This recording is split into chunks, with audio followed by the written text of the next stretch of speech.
सभी किसान साथी यही चाहते हैं कि हमें धान में अच्छी और ज़्यादा पैदावार मिले। अच्छी और ज़्यादा पैदावार पाने के लिए अच्छे और ज़्यादा कल्ले भी होना आवश्यक है। आज की वीडियो में हम इसी विषय पर चर्चा करेंगे कि धान में हम कल्ले कैसे बढ़ा सकते हैं। ज़्यादा कल्ले पाने वाला फार्मूला आज की वीडियो में हम आपको बताने वाले हैं। संपूर्ण वीडियो देखिएगा और कोई भी आपका सवाल हो नीचे कमेंट अवश्य करें।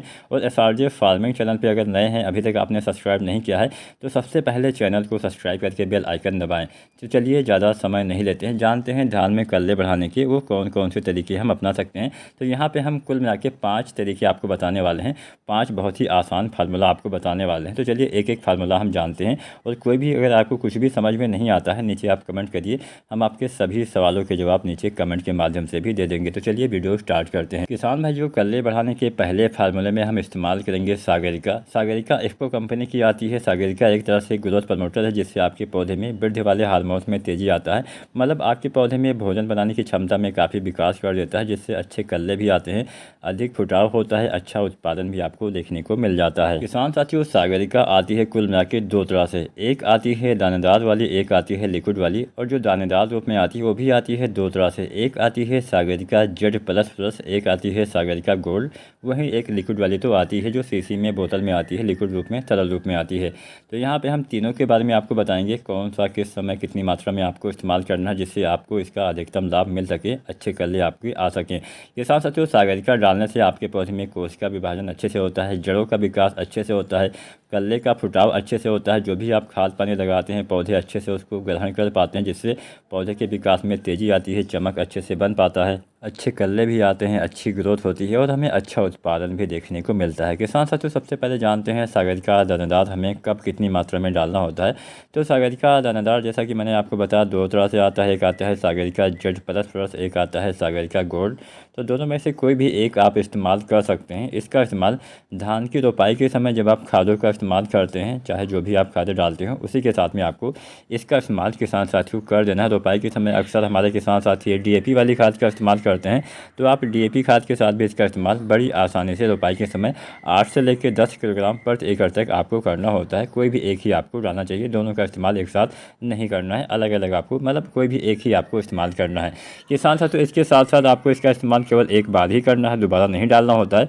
और अगर हम जाने कि सागरिका लिक्विड जो आती है, सागरिका तरल रूप में आती है, इसका इस्तेमाल कब करना चाहिए, तो सागरिका लिक्विड का इस्तेमाल धान की फसल में आपको 2 बार करना होता है। पहली बार इसका इस्तेमाल धान के फसल में लगभग रोपाई के 25 दिन के अंदर करना होता है। और दूसरी बार इसका इस्तेमाल गबोट अवस्था में, बालियाँ आने से पहले वाली अवस्था में आपको करना होता है।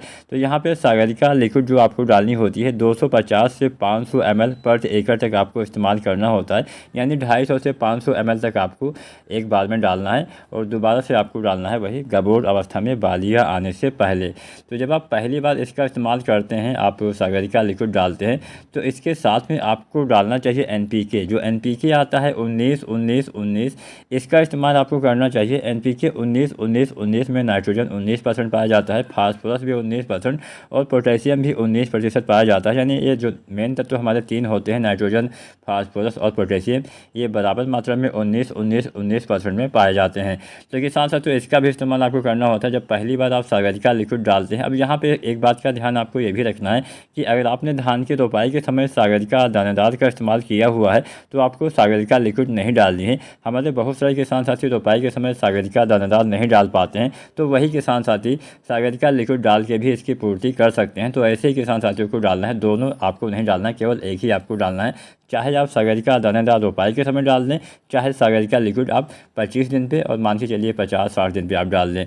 तो यहाँ पे किसान साथियों, आपको NPK 19-19-19 1 से लेकर 1.5 किलोग्राम प्रति एकड़ तक डालना होता है। इसके साथ में सागरिका लिक्विड 250 से 500 ml एक साथ आप प्रयोग कर सकते हैं। मान के चलिए 25 दिन के आसपास, 25 से 30 दिन पर आपको इसको डाल देना चाहिए। और दोबारा से आप जब NPK 052-34 का इस्तेमाल करते हैं, तो उसके साथ में आपको सागरिका लिक्विड फिर से डाल देनी है। तो NPK 052-34 गबोट अवस्था में, बालियाँ आने से पहले वाली अवस्था में 1 से 1.5 किलोग्राम डालना होता है। और साथ में सागरिका लिक्विड भी 250 से 500 ml आपको डालना होता है। आप चाहें तो इसके साथ बोरोन भी डाल सकते हैं। सभी का अलग अलग घोल बना के आप इस्तेमाल करिएगा।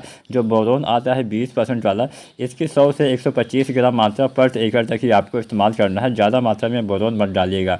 बोरोन डालने से फ़ायदा ये मिलता है कि आपके पौधे में जो पोलिनेशन होता है अच्छे से होता है। जब आपकी धान की बालियाँ होती हैं, सभी बालियों का भराव आसानी से हो पाता है, दाने का वजन बढ़ता है, दाने की मोटाई बढ़ती है। तो कुल मिला के जो बोरोन होता है पोलिनेशन में हेल्प करता है। तो ये 3 चीज़ें आपको गबूट अवस्था में डालनी है। तो यहाँ पे हमने सागरिका के बारे में आपको बता दिया। अब हम बात करते हैं यूरिया। दानादार यूरिया की भी आपको पूर्ति मतलब नाइट्रोजन की पूर्ति भी आपको अवश्य करनी है। अगर आप चाहते हैं धान में अच्छी कल्ले मिले, ज़्यादा पैदावार मिले, तो आपको यूरिया खाद भी अवश्य डालना होता है। और यहाँ पे यूरिया आपको किसान साथियों धान की फसल में इस्तेमाल करना होता है कुल मिला के 3 बार। तो पहली बार आपको यूरिया डालनी होती है रोपाई के समय या फिर रोपाई के 1 सप्ताह के अंदर। दूसरी बार आपको यूरिया डालनी होती है मान के चलिए 25 दिन के आसपास, 25-30 दिन, या फिर जो किस्में बहुत जल्दी तैयार हो जाती है वहाँ पे आप 20-22 दिन पे भी डाल सकते हैं। मतलब किस्मों के हिसाब से समय कम ज़्यादा हो जाएगा। जल्दी तैयार होने वाली किस्मों में थोड़ा जल्दी, और देर से तैयार होने वाली किस्मों में 1 सप्ताह या 10 दिन बाद भी आप डाल सकते हैं। तो यहाँ पे मान के चलिए वही औसतन समय 25 दिन मान लीजिए दूसरी बार, और तीसरी बार 40-45 या फिर अधिकतम 50 दिन के बाद हम कोई भी दानेदार खाद मिट्टी में प्रयोग नहीं करेंगे। इस बात का ध्यान रखना है।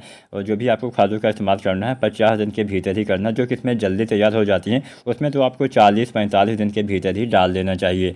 तो यहाँ पे पहली बार आपको यूरिया डालना है 15 से 20 kg, जो किस्में थोड़ा जल्दी तैयार हो जाती हैं। अब यहाँ पे जो हम खाद की मात्रा आपको बता रहे हैं, चाहे सागरिका हो चाहे आपका NPK हो, ये प्रति एकड़ तक है, यानी 1 एकड़ खेत में इतनी मात्रा आपको डालनी है।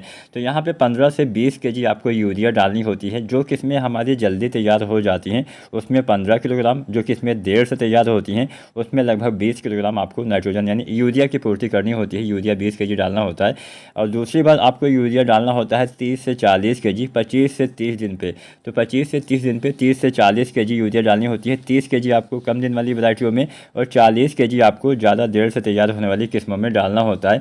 इसके बाद में वही 40-45 या फिर अधिकतम 50 दिन पे फिर से आपको यूरिया 30 से 40 किलोग्राम डालना होता है प्रति एकड़ तक। कम दिन वाली वैरायटियों में 30 और थोड़ा सा देर में तैयार होने वाली किस्मों में 40। तो मान के चलिए जो किस्में 120 दिन से कम दिन में तैयार होती है उसमें 30 kg डालिएगा, और जो किस्में 120 दिन से ज़्यादा दिन में तैयार होती है उसमें 40 kg यूरिया आपको किसान साथियों डालना होता है। जिससे अब बिना नाइट्रोजन की पूर्ति के कभी भी आपको धान में अच्छा पैदावार नहीं मिलेगा। इस बात को आपको ध्यान रखना है। आपको जिंक की पूर्ति भी करनी है, तो जिंक का इस्तेमाल वही 5 kg आपको करना होता है। 33% वाले जिंक 5 kg या फिर 21% वाले जिंक 7 से 8 kg धान की रोपाई के 25 दिन पे 22 से 25 दिन पे आपको डाल देना चाहिए। रोपाई के समय आपको जिंक नहीं डालना है। आप चाहें तो सल्फर भी डाल सकते हैं। जो सल्फर आता है 90% वाला, इसकी 3 kg मात्रा प्रति एकड़ तक आपको डालना होता है। सल्फर डालने से नाइट्रोजन की क्षमता बढ़ जाती है।